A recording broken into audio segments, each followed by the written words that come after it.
Some data scientists show a certain snobbery about Excel files, but Excel files are still probably the most widely used format for sharing data. I think the reason is because a lot of people are used to using spreadsheets, so whether you're working in business applications or in science, people know how to use spreadsheets to collect and put data in and share it with each other. It's true now even more than ever with things like Google Spreadsheets, which allow people to share them collaboratively on the internet. The problem for you is that when you're analyzing data with a scripting language like R, you need to be able to extract the data out of those files so that you can do downstream analyses and processing on them. So we're going to go back to the Baltimore camera data. I guess I must be getting a lot of speeding tickets lately because I've been thinking about this data set a lot. And so now we're going to actually download the Excel version of this data set. And so in this case, the URL is a little bit different. Again, you just pick the URL off the website. And then what we're going to do is we're going to actually download the file as a .xlsx file because that's the extension for Excel files.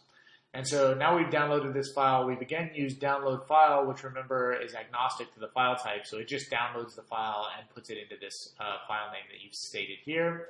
And again, we're going to collect information on when the file was downloaded so that we can know when the analysis was performed.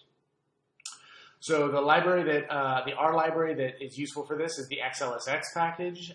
There's other packages, Excel Connect, that can also be used if you would like to. They might provide a little bit more flexible interface, but I like XLSX.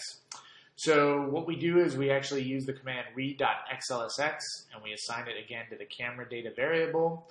And now we need to pass a couple of parameters. So we need to pass the sheet index. So we need to say which sheet is the data stored on. And again, we're going to tell it that there's a header line so that the column names are labeled. And so when we load that into R, again, it looks almost exactly like the data that you got when you read the CSV file, and you read it straight out of an Excel file. One thing to keep in mind is that you can read specific rows and specific columns.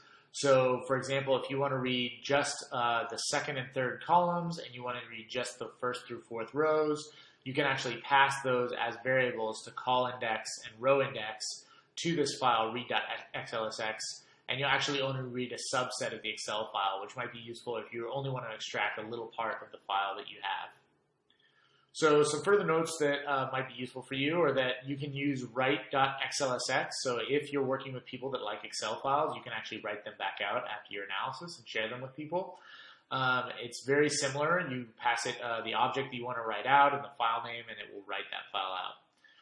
Read.xlsx2 I've found is quite a bit faster than read.xlsx, but especially if you're reading subsets of rows, it might be a little bit unstable, at least in my experience. Excel Connect, as I mentioned, is a lot more flexible for reading, writing, and manipulating Excel files. And so if you really need to do a lot of serious processing of Excel files, I found that Excel Connect might be a little bit better. If you're going to be doing that, the Excel Connect vignette is actually a really great place to start. It has a lot of information about how you can do all sorts of different things, how you can manipulate and create files directly from R. In general, and for the purposes of this class, but also for the purposes of most analyses, it's a little bit faster and easier to read files if you store them as comma-separated or tab-separated flat files.